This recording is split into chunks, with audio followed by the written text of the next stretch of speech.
आणि खेळ खेळत खेळत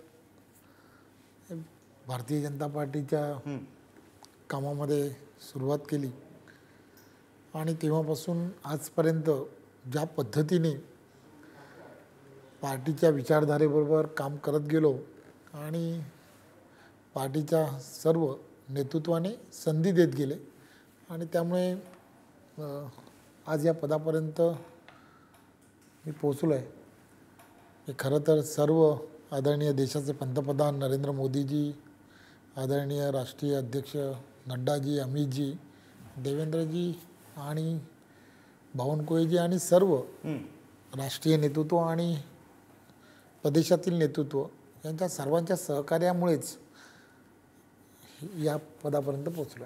बरं, तुम्ही आता क्रिकेटचा विषय आपला निघाला, तुम्ही आता या पदापर्यंत कसे पोहोचलाय ते सांगताय, पण आजही रवींद्र चव्हाण क्रिकेट खेळतात का? त्यांना क्रिकेटच्या मैदानावर जायला आवडतं आजही?